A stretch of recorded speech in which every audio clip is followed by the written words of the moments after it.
Good morning students. 13th को मैंने आपके पास में ऑब्जेक्टिव टाइप क्वेश्चंस भेजे थे और फिल इन द ब्लैंक्स भेजे थे। आई होप आपने कर लिए होंगे सही। मेरे पास में 2-3 बच्चों के आए, मैंने उनके चेक किया और उन बच्चों ने सही कर रखा था, तो उनको मैंने फेयर कॉपी में करने के लिए बता भी दिया। जिन बच्चों ने नहीं किया, जिनको समझ में नहीं आया, वो एक बार फिर से देख लो और इसको आप अपनी फेयर कॉपी में करना है। ये लेसन नंबर 1 का है। क्वेश्चन नंबर 1 जो है वो सर्किल द करेक्ट आंसर था। इनमें से आपको जो आंसर सही है उस पर सर्किल करना है या टिक करना है। ए है the process by which seeds grow into a new plant. वो कौन सा प्रोसेस है जिसके द्वारा एक बीज जो है वो पौधे का रूप लेता है या पौधे के अंदर बदलता है। प्रोडक्शन के द्वारा बदलता है, शोविंग के द्वारा बदलता है, जर्मिनेशन और ग्रोथ। ये 4 ऑप्शन दे रखे हैं आपके पास। किसी भी चीज का प्रोडक्शन जो है वो फैक्ट्री में होता है। सोविंग जो है ये फसल के लिए इस्तेमाल किया जाता है, यानी बुआई के लिए।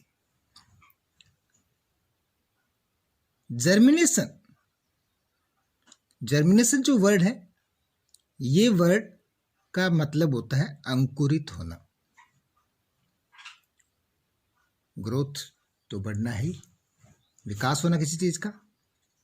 अब एक बीज जो उगता है और पौधे का रूप लेता है, उस प्रोसेस को हम क्या कहेंगे? इनमें से मैंने चारों का हिंदी अर्थ आपको बता दिया, आपको समझ में आ गया होगा।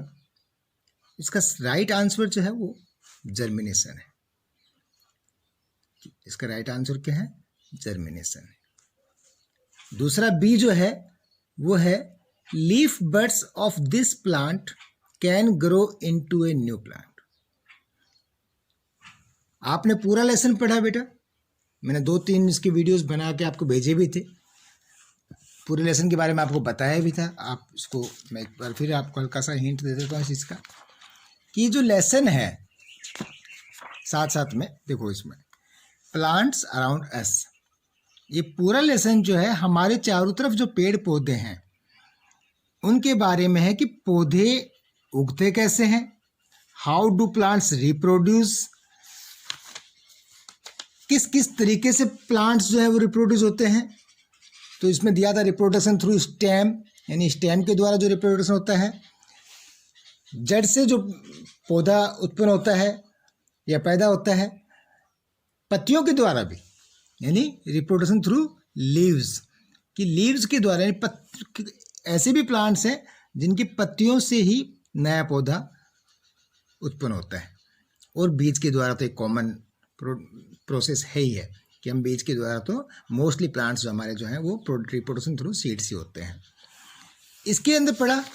अब इसमें जो दिया था हमारा ऑप्शन कि वो कौन सा पौधा है या प्लांट है, पेड़ है, जो leaf buds of this plant can grow into a new plant, कि इस पौधे की पत्ती के द्वारा नया पौधा उग सकता है। क्या गुलाब की पत्ती से नया पौधा उग सकता है? गुलाब का फूल आपने देखा है, उसकी पत्तियां होती हैं गुलाब के फूल के अंदर। क्या उनकी पत्तियों से या गुलाब के जो पौधे की पत्तियों से आप नया पेड़ उगा सकते हो? तो नहीं है, क्योंकि गुलाब जो है वो स्टेम से, यानी उसके तने की जो उसको कटिंग करके हम उसको उगा सकते हैं, यानी वो स्टेम से रिप्रोडक्शन होता है। पोटैटो, जो आपका पोटैटो है, ये भी स्टेम से रिप्रोडक्शन होता है। यानी इसको आप आलू को काटोगे, काट करके जब आप लगाओगे तो उसके अंकुरित हो जाता है, उग जाता है, लेकिन पत्ती से ये नहीं उगने वाला नहीं है।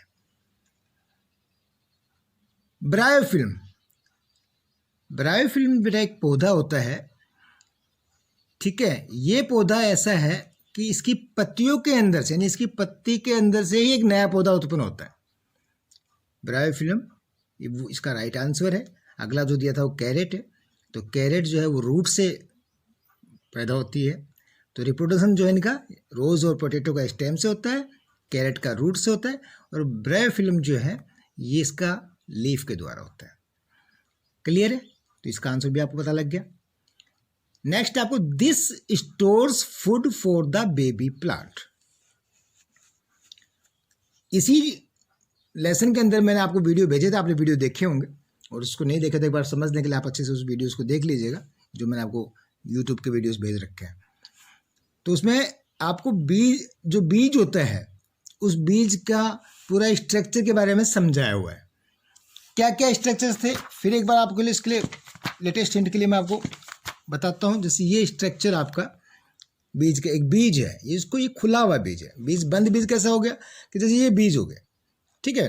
अब आपने एक राजमा का बीज ले लिया, एक राजमा है, राजमा का जो एक बीज लिया, वो बीज को अगर हम उसके बीच में से खोलें तो कैसा बनेगा, ऐसे खुलेगा वो। अगर बीच में से उसके दो पोर्शन खोल दिया जाए उसको, तो इसको ये इस प्रकार से बनेगा। और इस प्रकार से बनने के बाद में जो उसके पार्ट्स हैं उसके नाम आपको बताए गए थे, ठीक है बेटा। ये कोटिलेडन है, ठीक है। तो इन सब चीज़ों को एम्ब्रियो है।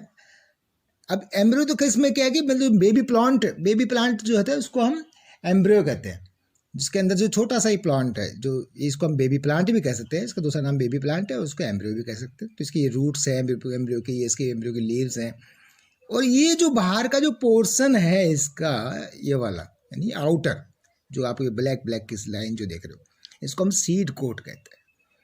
अब इनका अलग अलग रोल है, इसका जो है अलग अलग रोल है। क्या है, इसके अंदर बेबी प्लांट है, तो इसको लिए जो खाने का यानी अंदर जो बंद है, एक बीज के अंदर बेबी प्लांट होता है, तो उसके लिए जो स्टोर करके रखता है कुछ चीज़ें, वो को इसका काम किसका है, वो कोटिलेडन का काम है। और यहाँ पे आपसे पूछा क्या गया था कि this stores food for the baby plant, कि ये जो है ये बेबी प्लांट के लिए खाने का स्टोर करके रखता है। तो क्या है वो, क्या सीड कोट है? सीड कोट जो है बेटा उसकी रक्षा ही करता है खाली, यानी मजबूती प्लेस करता है उसको।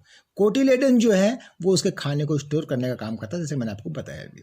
एम्ब्रियो को तो खुद बेबी प्लांट है, ठीक है, और लीफ जो पत्तियां हैं उसकी वो होती हैं।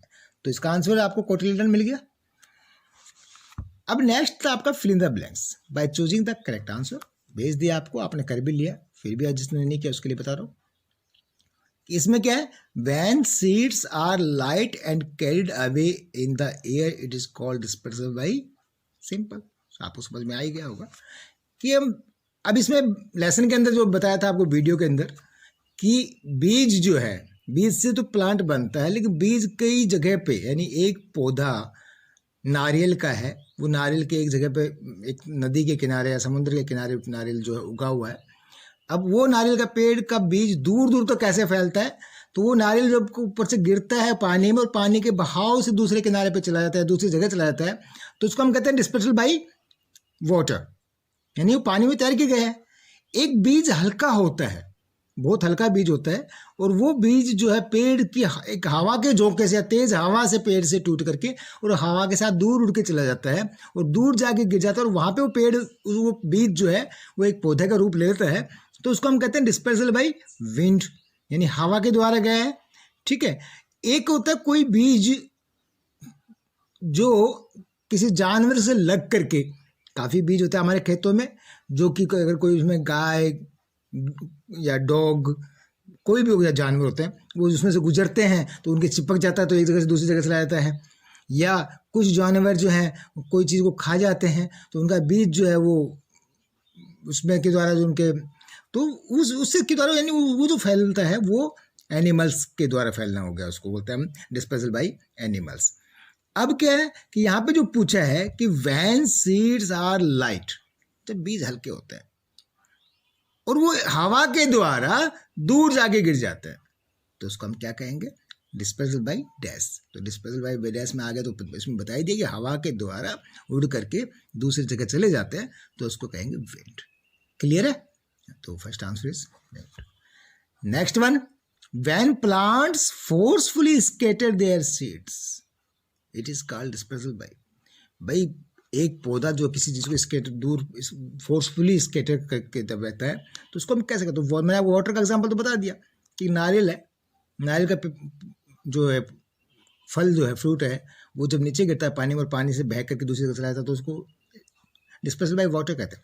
तो इसका मतलब क्या हुआ, इसका एक्सप्लोजन। इसका मटर जो होता है ना बेटा, मटर पी या इस चीज़ की जो फलियाँ होती हैं वो इस टाइप की, वो इसका बेस्ट एग्जाम्पल है। इसको हम प्लांट्स फोर्थफुली स्केटर कह रहे हैं। Third one is crops ground between November and April are called. यहाँ पे बताया आपको फसल के बारे में। फसल हमें पता है हमारे की दो प्रकार की होती हैं, एक होती है आपकी खरीफ और दूसरी होती है रबी की फसल। अब खरीफ की फसल और रबी की फसल में फ़र्क क्या है? खरीफ की फसल जो है वो किस वक्त उगती है? वो उगती है बेटा मानसून सीजन में, ठीक है। वो कौन से सीजन में होती है? मानसून। मानसून सीजन कौन सा होता है? जो आपका बिटवीन ये जो जून जुलाई अगस्त के जो होता है। और रबी की फसल जो है ये नवंबर टू मई या अप्रैल लास्ट, सॉरी नवंबर टू अप्रैल जो उगाते हैं उसको हम रबी की फसल कहते हैं। अब इसमें पूछा है कि when crops ground between November and April are called, तो कौन सी आई? वो रबी की फसल। आपको आंसर जो है इसका इन सब चीज़ों के अंदर मिल ही जाएगा कि खरीफ क्रॉप, रबी क्रॉप्स, तो जो नवंबर से अप्रैल के बीच में तो उसको क्या कहते हैं? रबी क्रॉप्स कहते हैं। तो इसका आंसर क्या है? रबी क्रॉप्स। ना नेक्स्ट वन है monsoon crops are also called. तो मानसून वाली फसल है उसको क्या कहेंगे हम? खरीफ क्रॉप, ठीक है। तो इसमें रबी था, इसमें खरीफ था। आंसर क्लियर हो गया? पीछे देख लिया आप लोगों ने, आई होप कि आपने कर लिया होगा। नेक्स्ट क्वेश्चन जो था हमारा, जो आपको आज देना है, आज जो करना है आपने, इन दोनों को आपने फेयर कॉपी में कर लेना है, इसको भी साथ में करना है। Rewrite the sentence correctly. Plants reproduce only through seeds. इनके अंदर आपको देखो, ये एक प्रकार से देखा जाए तो इसको ट्रू फॉल्स के नाम से भी हम अगर करें तो इसको, लेकिन इसमें क्या ट्रू फॉल्स तो है ही नहीं इस बुक में, ठीक है। तो इसको आप ट्रू फॉल्स में अगर करो, कन्वर्ट करो कि अगर मैं इसमें टिक तो इसमें तो वो ट्रू फॉल्स सही रहेगा। फिर भी अगर इसमें बोल रहा है कि री राइट द सेंटेंस करेक्टली, तो अगर इसको दोबारा से अगर आपने लिखना है तो इसको दोबारा करके लिखना है। Plants reproduce only through seeds. भाई पौधा जो है वो सिर्फ बीज से ही उत्पन्न होता है। एक नया पौधा बीज से ही उत्पन्न होता है। तो क्या ये बात सही है? तो ये बात सही नहीं है, because plants reproduce in various वे। जैसे वो किसी तने की कटिंग करके भी लगा सकते हैं तो उग जाता है, कि कई ऐसे फ्रूट्स या वेजिटेबल्स हैं जिनके हम रूट्स लगाते हैं तो उग जाता है, पत्तियों के द्वारा भी प्लांट्स उग जाता है। तो ये तो जो सही नहीं है कि बीज से ही एक प्लांट उगेगा। तो इसमें वैसे तो फॉल्स हो गया, लेकिन इसको बोल रहा है कि दोबारा से लिखना है आपने सही करके। तो आप इसको लिख सकते हो कि plants reproduce through seeds, only यहाँ से हट जाएगा, या plants can reproduce through seeds, ठीक है। तो ये होगा इसका कि plants can reproduce through seeds, यानी ओनली तो वर्ड यहाँ से हट जाएगा, कि ओनली एक तो ये इसलिए तब लागू होता कि भाई दूसरा कोई सोर्स उसका है ही नहीं। नेक्स्ट क्या है? Seeds are sown before ploughing the field. बीज को जो है ना वो आप उसकी गुड़ाई करने से पहले, यानी खेत की जो गुड़ाई करते हैं, हम नॉर्मली हम कहेंगे हम खेत में बांध लगाते हैं, ठीक है, उससे पहले ही बीज को बा देते हैं। तो ये सही है क्या? नहीं, है ना, कि पहले तो हम इस खेत की गुड़ाई करते हैं, गुड़ाई करने के बाद में ही हम उसकी बुआई करते हैं। तो ये जो है इसका अगर आपने वैसे देखें ट्रू फॉल्स में तो ये फॉल्स हो गया कि seeds are sown before ploughing the field. लेकिन इसके अंदर आपने किया कि इसने बोल रहा है कि आपको सेंटेंस को सही करके लिखना है।